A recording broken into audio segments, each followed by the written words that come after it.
વધુ એક નવો વિષય અને નવો વિવાદ સામે આવ્યો છે, જેની સામાન્યતઃ આપણે વાત કરવાનું ટાળીએ છીએ. તેને લઈને આજે આપણે વરિષ્ઠ પત્રકાર પ્રશાંત દયાળ સાથે વાત કરીશું.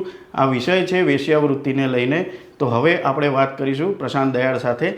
દાદા, હવે એક નવો વિવાદ સામે આવ્યો છે, જે ગુજરાતી ફિલ્મ કલાકાર મોના થીબાનું જે નિવેદન હતું, વેશ્યાવૃત્તિ પણ એક સામાજિક કાર્ય જ છે, તો એને લઈને જે વિવાદ થયો છે, તો આ વિવાદને લઈને આપણી માનસિકતાઓ કેવી આની સાથે જોડાયેલી છે?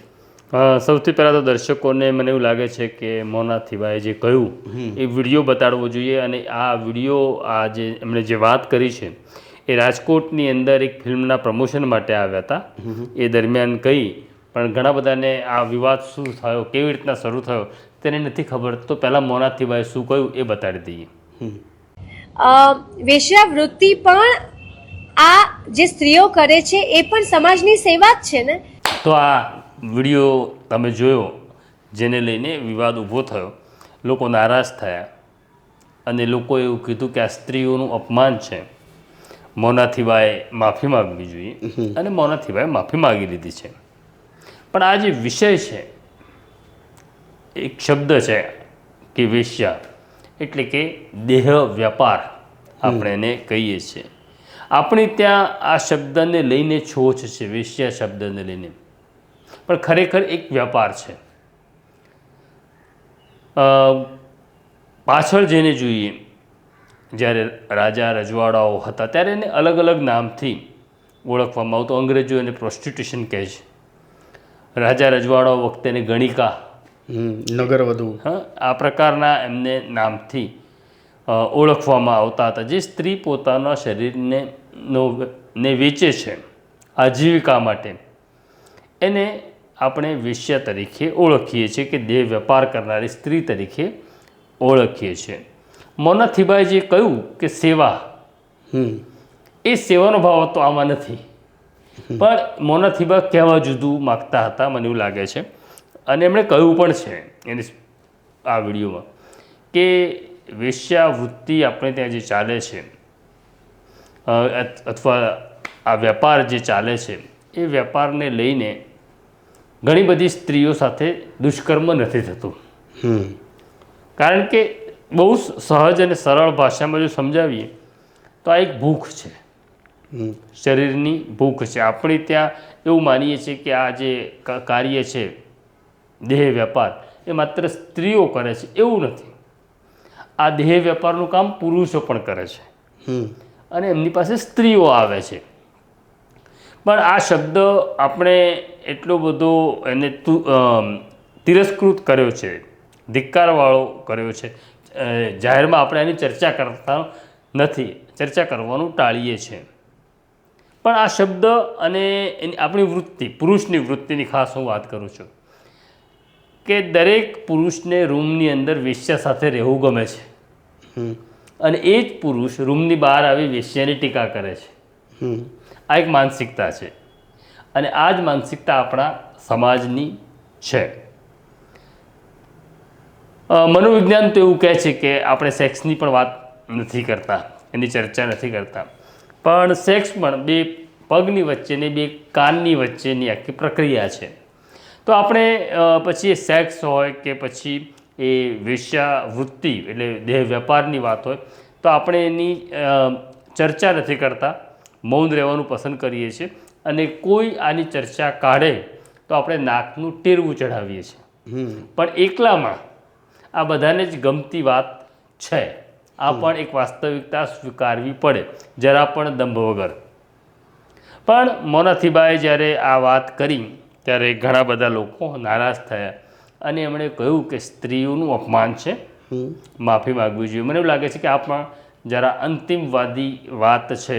વાસ્તવિકતા જે છે એ તો તમારે સ્વીકારવી પડશે. આ સમાજ સેવા સીધી રીતના નથી, તો પણ દુઃખ કે સ્ત્રીનું અપમાન તો ત્યારે લાગવું જોઈએ કે જ્યારે આ વ્યવસાયમાં આવેલી 98% સ્ત્રીઓ આજીવિકા માટે જ આ કામ કરે છે. મોજશોખ માટે એક વર્ગ છે, પણ એ બહુ નાનો છે.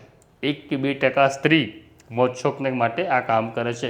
98% સ્ત્રીઓ જ્યારે એને બીજી કોઈ આજીવિકા નથી મળતી, ત્યારે આ કામમાં આવે છે ત્યારે આપણને ખરેખર દુઃખ થવું જોઈએ એક સભ્ય સમાજ તરીકે, ત્યારે આપણને શરમ આવવી જોઈએ.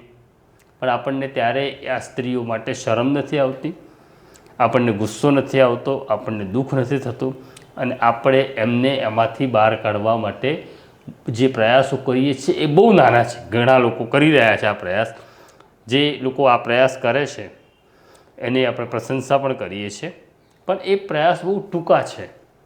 અને જે લોકો પ્રયાસ કરે છે તો બોલતા જ નથી, એ ચૂપચાપ કામ કર્યા કરે છે. પણ મોટો વર્ગ એવો છે કે જે માત્ર આ વાતને લઈને સ્ત્રીઓનું અપમાન થયું છે એવી વાત કરે છે. મને એવું લાગે છે કે એવું ન થવું જોઈએ. આ વિશે કોંગ્રેસના નેતા અને પાટીદાર નેતા જેની ઠુમ્મરે પણ વાત કરી છે. જો આપણી પાસે જેની ઠુમ્મરનો વિડીયો હોય તો એ પણ મને લાગે છે કે દર્શકને બતાડવો જોઈએ. નમસ્તે, હું જેની ઠુમ્મર. આજે સવારે ગુજરાતી પિક્ચરના કલાકાર એવા બેન શ્રી મોનાબેન થીબા દ્વારા એક સ્ટેટમેન્ટ આપવામાં આવ્યું કે વેશ્યાવૃત્તિ એ પણ એક સમાજ સેવા છે. ખરેખર ખૂબ મહિલા તરીકે અપાયેલું સ્ટેટમેન્ટ ને મહિલા દ્વારા એટલે સંભળાયેલું સ્ટેટમેન્ટ આ ખૂબ દુર્ભાગ્યપૂર્ણ હું ગણાવું છું કે તમે જાહેર જીવનના વ્યક્તિ છો, તમારા ઘરેથી તમારા હસબન્ડ ધારાસભ્ય કક્ષાના વ્યક્તિ રહી ચૂક્યા છે, તમારા સસરા ધારાસભ્ય રહી ચૂક્યા છે, જાહેર જીવન સાથે તમારું આખો એ પરિવાર સંકળાયેલો છે, અને તમે આવી વાત કરો કે વેશ્યાવૃત્તિ એ પણ એક સમાજ સેવા છે, તો હું માનું છું કે મહિલા તરીકે તમારે આના માટે આ સ્ટેટમેન્ટ માટે શરમાવવું જોઈએ. કારણ કે સંજોગો ને પરિસ્થિતિ કદાચ ગમે એ હશે, ઘણા સમય પછી ગુજરાતી પિક્ચરમાં તમારું પુનરાગમન થયું એના માટે તમને અભિનંદન પાઠવું છું. પણ જો આ પિક્ચરના પ્રમોશન માટે અપાયેલું સ્ટેટમેન્ટ હોય તો એ વખોડવા લાયક છે કે કોઈ પણ પ્રમોશન કરવા માટે આ પ્રકારે મહિલાઓનું અપમાન તમારે કરવું ન જોઈએ. કેટલી બધી સામાજિક સંસ્થાઓ વેશ્યાવૃત્તિમાંથી બાળકીઓને અને મહિલાઓને કાઢવા માટે દિવસ રાત મહેનત અને પ્રયત્ન કરી રહ્યા છે કે જેથી કરીને સામાજિક સ્તર ઊંચું આવે. કેટલી બધી એનજીઓઝ આ મહિલાઓને ફરીથી સોસાયટીમાં પ્રસ્થાપિત કરવા માટે મોટી મોટી મુહિમ ચલાવી રહ્યા છે, અને ત્યારે તમે આવું સ્ટેટમેન્ટ આપો છો કે આ પણ એક સમાજ સેવા છે, તો હું માનું છું ત્યાં સુધી આના માટે તમારે જાહેર મીડિયાના માધ્યમથી માફી માંગવી જોઈએ. અને જો તમને એવું લાગતું હોય કે તમે જે કીધું એ બરાબર છે, તો હું પણ જાણવા માંગુ છું કે આવી સમાજ સેવા કરવા માટે કેટલી બહેનો સામેથી આવે છે, કે કેટલી બહેનો આ સમાજ સેવા કરવા માટે જ્યાં છે ત્યાં પોતાની એ જ પરિસ્થિતિમાં રહેવા માંગે છે. એટલે તમે આનો અભ્યાસ કરો. જો સમાજ સેવા કહેવાતી હોય તમારા મતે, તો આનામાં કેટલી મહિલાઓ જોડાયેલી છે આ સેવા કરવા માટે, અને હજી પણ એમાં ગરકાવ રહેવા માંગે છે. એટલે માનું છું ત્યાં સુધી આવા પરિવારમાંથી આવતી મહિલાઓ કે જેમાંથી તમે મોનાબેન આવો છો એને આ સ્ટેટમેન્ટ નથી શોભતું, પણ તમે જે પણ સંજોગોમાં આપ્યું હોય ભગવાન સદબુદ્ધિ આપે. માનું છું ત્યાં સુધી આપ માફી માંગશો જ, અને ભવિષ્યમાં તમારો પરિવાર આટલો જાહેર જીવનમાં આગળ વધેલો છે, ભવિષ્યમાં બહેનો માટે થઈને તમે આવી કોઈ ટીકા ટિપ્પણી નહીં કરો એવી આશા પણ રાખું છું. નમસ્તે. તો જેની ઠુમ્મર પણ જે વાત કરે છે, જેની ઠુમ્મરે બહુ સભ્ય રીતે આખી વાત મૂકવાનો પ્રયત્ન કર્યો, પણ મૂળ પ્રશ્ન જે છે કે સ્ત્રીને આ ધંધામાં કેમ આવવું પડે, તો એની કોઈને ચર્ચા કરવી નથી. એને આ ધંધામાં ન આવવું પડે એની વ્યવસ્થા આપણે સમાજ તરીકે નથી કરતા, અને પછી આને માત્ર સ્ત્રીનું અપમાન કરીને છૂટી જઈએ, મને લાગે છે એ પણ વ્યાજબી નથી. પણ દાદા, આની અંદર જે મોના થીબાએ વાત કરી કે એનાથી દુષ્કર્મની ઘટનાઓ ઘટે છે, તો આવું ખરેખરમાં સાયકોલોજીકલ રીતે આપણે માનીએ કે શક્ય છે? નહીં, આ તો છે જ, એટલે સાચી જ વાત છે. એ સેવા નથી તો પણ જ્યાં જ્યાં વેશ્યાવૃત્તિઓ ચાલે છે, એટલે જ્યાં દેહ વેપારની પરમિશન છે, ત્યાં આગળ દુષ્કર્મની ફરિયાદોનું પ્રમાણ ખાસું ઓછું છે. કારણ કે મૂળ તો એવું છે કે જે પુરુષ છે એ પોતાની વૃત્તિ સંતોષવા માટે ત્યાં જાય છે. એટલે વેશ્યાવૃત્તિ જે શબ્દ છે કે સ્ત્રી તો છે જ ત્યાં, જે વેશ્યા તરીકે કે દેહ વેપારનું કામ કરે છે, પણ વૃત્તિ શું છે? તો વૃત્તિ પુરુષની છે.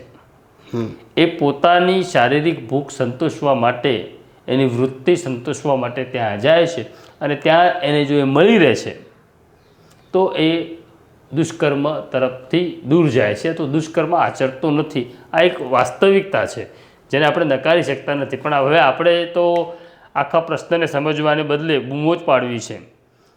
વિદેશની અંદર તો જે લશ્કર છે એ લશ્કરમાં પણ સત્તાવાર રીતે સ્ત્રીઓ મોકલવામાં આવે છે, કારણ કે તમારું જે લશ્કર છે મહિનાઓ સુધી પરિવારથી દૂર રહે છે, ત્યારે એ પુરુષ માટે સ્ત્રી મોકલવામાં આવે છે. હવે દાદા, જ્યારે આપણે સમાજમાં એ લોકોને કઈ રીતે બીજી રીતે ઢાળી શકાય એની જ્યારે તમે વાત કરી, તો તમે પણ અગાઉ પણ કેટલીક આવી મહિલાઓના સંપર્કમાં હતા અને એમની મદદ કરી હતી. તો એ વખતનું તમારું કેવું મનોસ્થિતિ હતી કે જ્યારે એમની મદદ કરતા હતા તમે, કે સામાન્ય જીવન જીવે? આમાં થોડીક સમસ્યા પણ છે. એની સમસ્યા પણ આપણે સમજીએ કે સુરતના પોલીસ કમિશનર તરીકે કુલદીપ શર્મા હતા, ત્યારે આનું એક બજાર હતું આ સ્ત્રીઓનું, જેને સુરતમાં વરિયાળી બજાર તરીકે ઓળખવામાં આવતું હતું, જ્યાં દેહ વેપાર કરનારી સ્ત્રીઓ રહેતી હતી. અને પછી કુલદીપ શર્માએ એ બજાર નાબૂદ કરી નાખ્યું. એવી જ રીતના પાલનપુર પાસે એક વાડિયા ગામ છે. એ વાડિયા ગામમાં પણ સ્ત્રીઓ પરંપરાગત રીતે, કે ઘરની સ્ત્રી આ જ વ્યવસાયમાં હોય ને એના માટે પુરુષ ગ્રાહક શોધી લાવે, એ સ્ત્રીઓ આ ધંધામાંથી પાછી ફરે એના માટે મિત્તલ પટેલે ખાસું કામ કર્યું છે વાડિયાની અંદર. સુરતની અંદર જે સ્ત્રીઓ હવે આ ધંધામાં ન રહી, પણ એના બાળકોનું શું? હવે પ્રશ્ન ત્યાં આવ્યો કે આ ધંધામાં એક વખત સ્ત્રી આવે પછી એના માટે પાછું ફરવું બહુ અઘરું હોય. એનું અઘરું છે ને સમાજ બનાવે છે. સમાજ એને પાછો સ્વીકારવા તૈયાર હોતો નથી, કારણ કે આપણે એવું માનીએ છીએ આ પાપ છે. એટલે સેક્સને કે વેશ્યાવૃત્તિને પાપ સાથે તમે જોડી દીધું છે. એટલે જે લોકો વેશ્યા પાસે નથી જતા એ બહુ પવિત્ર લોકો છે, અથવા જે પુરુષો વેશ્યા પાસે જાય છે અતિ પાપી છે, અથવા જે સ્ત્રી આ ધંધો કરે છે કુલટા છે. આ પ્રકારના ટેગ આપણે લગાડી દીધા છે, જેના કારણે આ સ્ત્રીનું પાછું ફરવું, યુ ટર્ન લેવું અઘરું હોય છે. અને બીજું એવું છે કે એક વખત આ ધંધામાં કોઈ સ્ત્રી જાય પછી એને ત્યાં પોતાનો દેહ વેચીને જે પૈસા મળે છે એ બીજા કોઈ પણ કામ કરતાં વધારે મળે છે. એનો આવક મોટી છે આની અંદર. એટલે પછી આ સ્ત્રીને પાછું વાળવાનો પ્રયત્ન જ્યારે થયો છે, આપણે ત્યાં અમદાવાદની અંદર પ્રોફેસર ગૌરાંગ જાનીએ આ સ્ત્રીઓ સાથે લાંબો સમયથી કામ કર્યું અને પોલીસ એને પરેશાન કરતી હતી. એ પોલીસ એને પરેશાન ન કરે, એમને આ વ્યાપાર કરવા દે અને સલામત રીતે, એટલે વૈજ્ઞાનિક રીતે સ્ત્રીઓ આ ધંધો કરે એના માટે ગૌરાંગ જાનીએ ખાસું કામ અમદાવાદની અંદર પણ કર્યું છે. તો આવા ઘણા બધા લોકો છે કે આ વિષય ઉપર કામ કરે છે, પણ સમાજ એને પાછો આવવા દેતો નથી. અને કોઈક સ્ત્રી આવવાનો પ્રયત્ન કરે ત્યારે એને એવું લાગે છે કે એ જે કમાતી હતી એને કરતાં એને બહાર ખાસા ઓછા પૈસા મળે છે, પણ અહીંયા માનભેર જીવી શકાય છે. પણ દાદા, આ તો કેવું કે એક તરફ એને અપમાનિત પણ કરવી અને બીજું બાજુ સમાજમાં જલ્દી આવવા બી નહીં દેવી.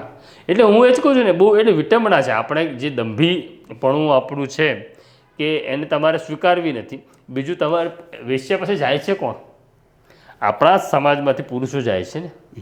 વેશ્યા કોઈ પરાણે તો આવતી નથી, તમને ઘરે બોલાવીને ઘરેથી લઈ જતી નથી. એટલે પાછો એ આ જ પુરુષ જ્યારે રૂમમાં હોય ત્યારે એને વેશ્યા ગમતી હોય છે, રૂમની બહાર નીકળે એટલે પાછો વેશ્યાની ટીકા કરવા લાગે છે. અને એટલા માટે તો બેંકોકની ફ્લાઇટમાં તમે જાઓ તો 80% એકલા પુરુષો હોય, 20% જ એવા હોય છે કે હોંગકોંગ કે બેંકોક પરિવાર સાથે જાય છે. બાકી 80% લોકો તો ફ્લાઇટમાં જાય છે. અને આજે સ્થિતિ એવી થઈ ગઈ છે કે કોઈ એવું કહે કે બેંકોક જઉં છું તો લોકો એને વિચિત્ર નજરે જુએ છે. હવે તો જગ્યાએ બી બદનામ કરે. પણ આ પ્રકારની માનસિકતાને માની લો કે માણસને બદલવી છે અથવા તો સમાજને બદલવી, તો કેવી રીતે બદલી શકે? નહીં, એટલે પહેલાં તો છે ને આપણામાં ખુલ્લાપણું નથી. આપણે આપણા ઘરમાં આપણા દીકરા કે દીકરી સાથે સેક્સની વાત કરીએ છીએ? નથી કરતા ને. તો એ જેમ બીજા વિષયની ચર્ચા કરી શકીએ છીએ એવી રીતે આ વિષયની પણ ચર્ચા જો આપણે ઘરમાં કે સમાજમાં કરતા થઈશું, સેક્સ છે કે વેશ્યા છે, તો આ શબ્દોની ચર્ચા જ્યારે ખુલ્લા મને થશે ત્યારે એના તરફના આપણા દ્રષ્ટિકોણ પણ બદલાતા થશે, ખુલ્લા મને વિચારતા પણ થઈશું. તો અઘરો છે આ વિષય, કારણ કે આપણને ધર્મના નામે જે કંઈ શીખવાડવામાં આવે છે એમાં પેલી સ્ત્રી જે વેશ્યા છે કે દેહનો વેપાર કરનારી સ્ત્રી છે એની સાથે સહાનુભૂતિ રાખીને, એની વાત આપણે ત્યાં આવતી જ નથી, કારણ કે આપણે તો એને ઉલટા છે, પાપી છે એવું લેબલ લગાડી દઈએ છીએ. તો મતલબ કે આપણે જો શરૂઆત કરવી હોય આવી કોઈ બદલાવની તો એ આપણાથી થશે, આપણાથી જ થશે ને. સ્વાભાવિક છે. આપણે જ સમાજ છે ને. સમાજ એટલે કોણ? હમ તું, હું, આપણી ઓફિસના લોકો, આપણા પડોશી, આપણું ઘર, એ જ છે. પણ બરાબર છે. તમે મને બરાબર યાદ છે કે મિત્તલ પટેલ ખાસું વાડિયામાં કામ કરી ચૂક્યા છે. ત્યાં રહેનારી દેહ વેપાર કરનારી એક છોકરી એક ગ્રાહકના પ્રેમમાં પડે છે અને ગ્રાહક હિંમત કરે છે કે હું આ છોકરી સાથે, જેની સાથે હું રોજ શરીર સંબંધ બાંધું છું, એ વેશ્યા છે પણ હું લગ્ન કરીશ. અને ભાગે છે અને ભાગીને અમદાવાદ આવે છે. ત્યારે એની પ્રેસ કોન્ફરન્સ ક્યાં કરવી એ મિત્તલ માટે બહુ મોટો પ્રશ્ન હતો. એટલે મિત્તલે મને ફોન કર્યો કે પ્રશાંતભાઈ એમાં શું થઈ શકે. એટલે મેં એને એવું કીધું કે મારા ઘરે એની પ્રેસ કોન્ફરન્સ થઈ શકે. તો મારા ઘરમાં એ દીકરીની પ્રેસ કોન્ફરન્સ થઈ અને ત્યારે એ વાત, આખી વાત મારી પત્ની શિવાની, જે હવે નથી પણ શિવાની, બહુ સહજતાથી સ્વીકારી. નહીં તો તમે કોઈ વેશ્યાને ઘરે બોલાવો પ્રેસ કોન્ફરન્સ કરવા, ત્યારે તમારી પત્ની કેવી રીતના સ્વીકારે. અને પાછા કાકી તો ઘણા ચુસ્ત રૂઢિચુસ્ત પરિવારમાંથી હતા, છતાં પણ એણે એ વાતને સ્વીકારી, એની સાથે બહુ સારી રીતના વાત કરી. તો સ્ત્રી જ, વેશ્યાનો સૌથી પહેલો દુશ્મન કોણ છે? પુરુષ નથી. વેશ્યાનો સૌથી પહેલો દુશ્મન છે સ્ત્રી. સ્ત્રી જ એને ખરાબ દ્રષ્ટિએ જોવે છે. એની સાથે સહાનુભૂતિ દાખવવાની છે. અને આપણે ત્યાં આને વેપાર તરીકેનો દરજ્જો નથી મળતો, પણ ઘણી બધી જગ્યાએ વેપાર તરીકે જ જોવામાં આવે છે. ત્યાં પાપ પુણ્યની દ્રષ્ટિએ આપણે નથી જોતા. હા, જેમ કે હમણાં તમે જે બેંકોકની વાત કરી, ત્યાં વેપાર છે, વેપાર છે અને કાયદેસર રીતે ટેક્સ પણ ભરે છે એ લોકો. તો દાદા, જ્યારે આ જે છોકરી જે ત્યાંથી પોતાનું જીવન બદલવા માટે અહીંયા આવી હતી, તો સમાજ સુધી એની વાત કેવી રીતે રજૂ થઈ હતી? નહીં, એટલે પહેલાં તો એવું છે કે એ સ્ત્રી જે લગ્ન કરવા માગતી હતી જે યુવક સાથે, એનો એ જ યુવકનો પરિવાર તૈયાર નહોતો. આજે જ વાત કરીએ કે આપણો દીકરો કોઈ વેશ્યાના પ્રેમમાં પડે અને ઘરે આવીને આપણને સાંજે એવું કહે કે હું વેશ્યા સાથે લગ્ન કરવા માગું છું, હું એના પ્રેમમાં છું, તો આપણો અભિગમ શું હશે? હું તો આપણાથી જ વાત કરવા માગું છું. જો આપણે એવું કહીએ કે જો તું એની સાથે લગ્ન કરવા માગતો હોય તો અમારા દરવાજા ખુલ્લા છે, તો બસ આપણને ઉત્તર મળશે. અને આપણે એવું કહીએ કે અરે યાર, તારો મગજ ફરી ગયું, ગામમાં છોકરીઓ નથી તો વેશ્યા સાથે લગ્ન કરવા નીકળે, તો પણ આપણને ઉત્તર મળી જશે કે આપણે ક્યાં ઊભા છીએ. પણ દાદા, જ્યારે આપણે આંતરજ્ઞાતિ લગ્ન માટે જ એટલી મથામણ કરી રહ્યા છીએ, તો આ તો કયા લેવલની વાત થઈ? અને બહુ અઘરું છે. બરાબર છે. કારણ કે દીકરો દીકરી ખાલી બીજા સાથે પ્રેમ કરું છું એટલું કહેતા પણ આપણને ખચકાટ રાખે. એટલે હું કહું છું ને કે ઘરમાં જ એ મોકળાશ નથી. એટલે સેક્સની વાત કે વેશ્યાની વાત અને વેશ્યા સાથે લગ્ન કરવું તો તો બહુ મોટું કામ છે.